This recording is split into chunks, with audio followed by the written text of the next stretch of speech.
All right, y'all, welcome to the show. I'm excited for today's show. So, first of all, Netanyahu finally lets his true colors be known when it comes to domestic politics in the U.S. He effectively is endorsing Trump with his latest video. He takes a shot at Biden, a preposterous shot at Biden. Wait until you see this. And now the gloves are off. Will Biden do anything to, reassert dominance and put him in line? Of course not. Not a chance. I wish there was a chance, but there's not. So we'll talk about that. We have Cenk Uygur throws down in a debate with RFK Jr. on Israel. They had a really long and wide-ranging interview. There's like a million clips I could have picked from that to talk about, but we're going to go with the Gaza one. And man, RFK Jr. is just so gonzo on that issue. I know I'm the bad guy when I say this. I know it's just speculation, but I can't help but think Mossad might have something on this dude. Then we'll get to Mehdi Hasan absolutely decimating Zionist lies in a debate with Douglas Murray, the most smug, pompous British prick you've ever seen in your life. Then we'll get to Cenk Uygur versus Tommy Lauren, and Brian Tyler Cohen is in this as well on Piers Morgan show, and they debate Trump's age, Biden's age, the gaffes, what the chances are of winning. And we have much more than that, including Jon Stewart roasting Trump for, quote, tripping over his own dick, which is a phrase I've used one or two times myself, but I will not flatter myself and say that Jon Stewart probably got that from me, because I'm sure he didn't. I'm a comedic genius. He's a comedic genius. What are you going to do? We think alike. What are you going to do? All right, anyway, without any further ado, let's go ahead and dive into it. And everybody do me a big favor. Please subscribe to the channel. Subscribe to it below. It helps out massively. Costs you absolutely nothing. We're trying to get to 10 million subs. I know it'll be a while, but hook a brother up anyway. All right, let's go ahead and dive into it. So Benjamin Netanyahu released this video the other day, and there's a lot of subtext to this. There's a lot of reading between the lines that one has to do when you watch this. So here, I'm going to play it for you, and then we'll break it down. When Secretary Blinken was recently here in Israel, we had a candid conversation. I said I deeply appreciated the support the U.S. has given Israel from the beginning of the war. But I also said something else.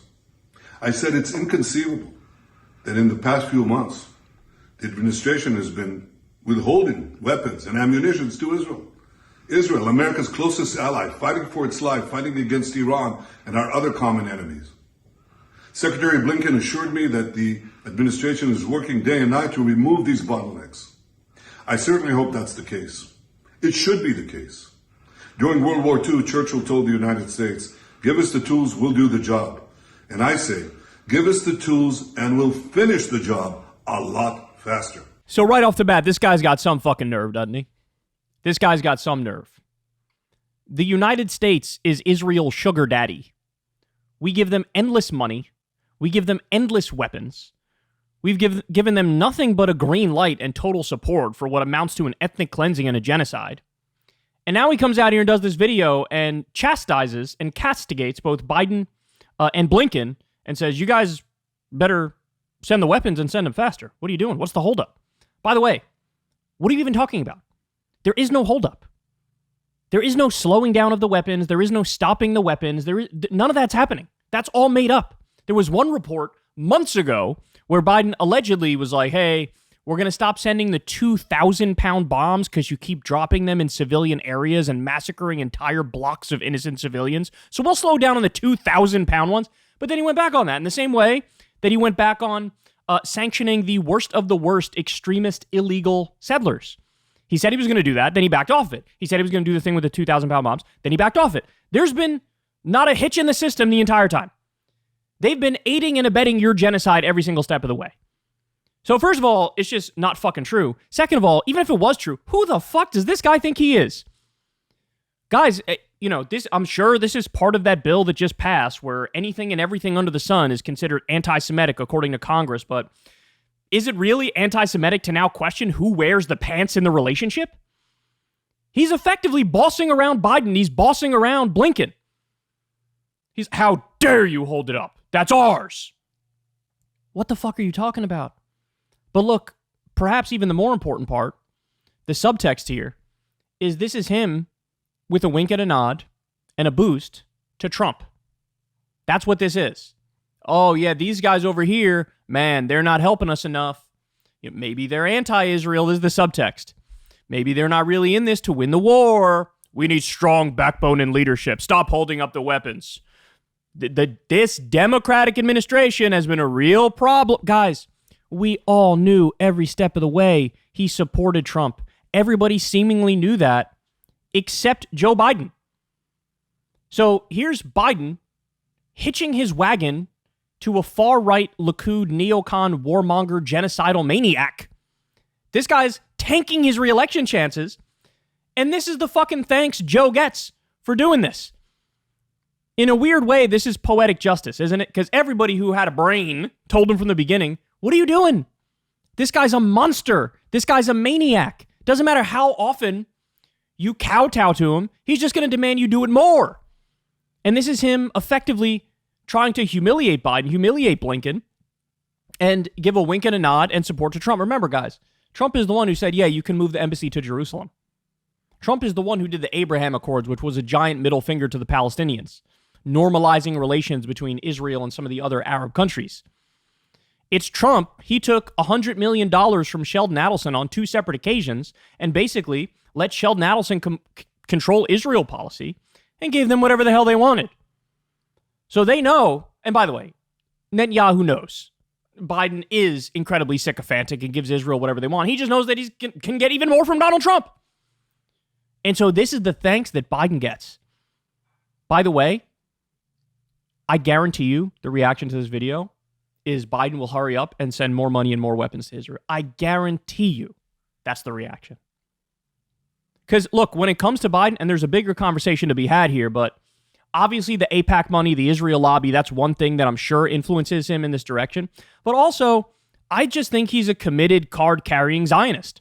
He said it a million times. How many times has he said the goofy-ass phrases of like, not a Jew in the world would be safe if it wasn't for the state of Israel. And, oh, you don't have to be a Jew to be a Zionist, and I am a Zionist. He said these things. He said these things for decades and decades and decades. He actually believes it. He actually believes it.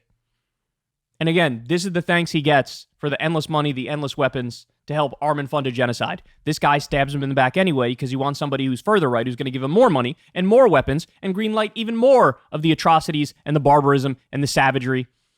This is fucking humiliating, bro. This is humiliating. We send them so much. We send them billions of dollars a year. We send Israel, and they have universal health care, and we don't. Bitch, why don't you send us money? We want universal health care. What are we talking about here? Oh, my God. Oh, my God. All right, let me give you some more. Another prominent Gazan doctor kidnapped and tortured to death by Israel. Israel kidnapped about 310 Gazan health workers and killed over 498.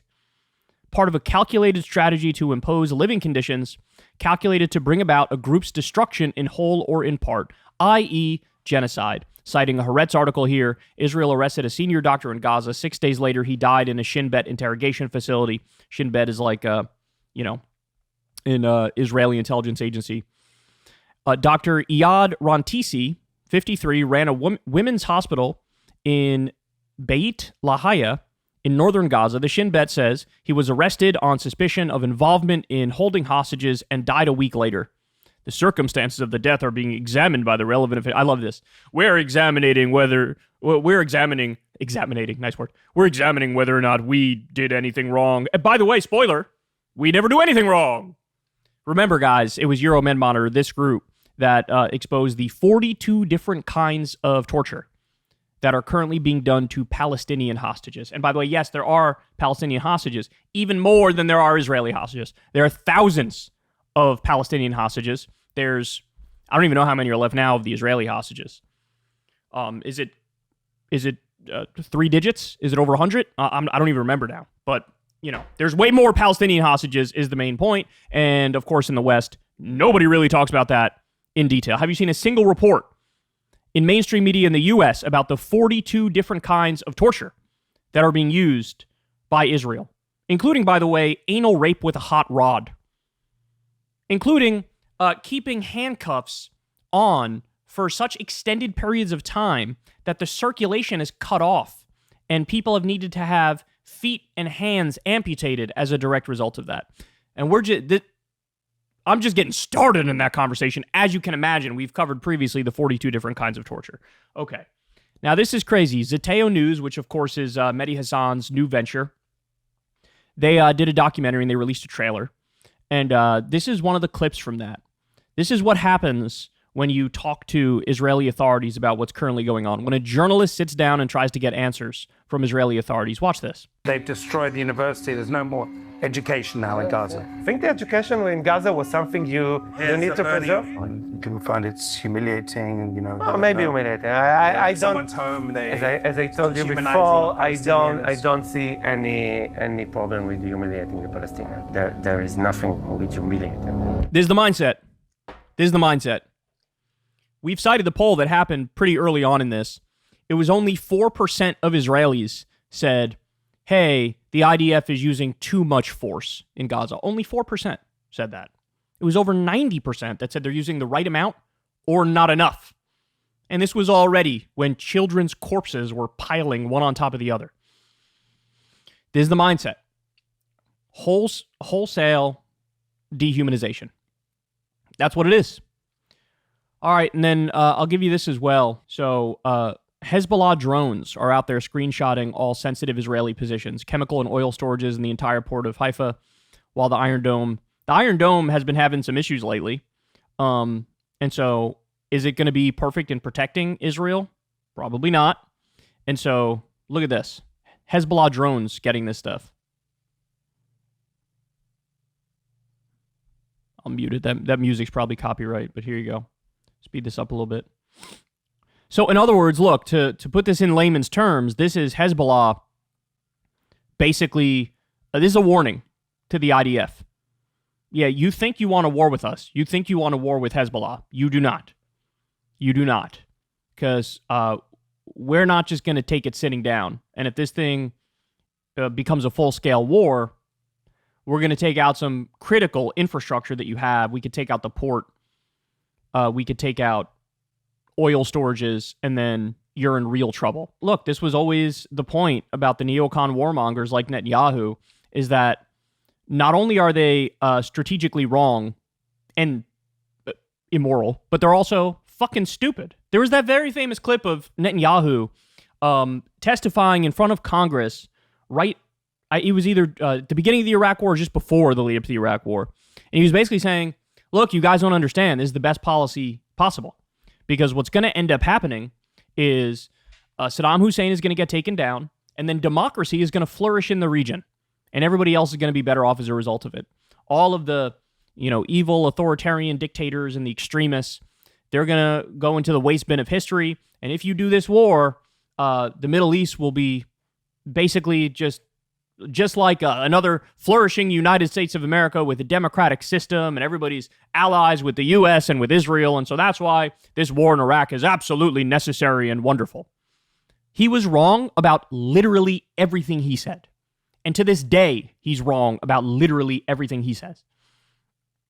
But we're in this cursed timeline where he gets to berate Biden and Blinken and say, speed up the weapons and the money. And they're like, yes, sir. Yes, sir, absolutely. I'm going to send you more money and more weapons. Could I please have my stapler? Oh. Beyond pathetic. Hey, y'all, do me a favor and like and subscribe. It helps out big time in the algorithm. Click the bell as well for notifications when videos drop. And watch that video on screen right now. You know you want to.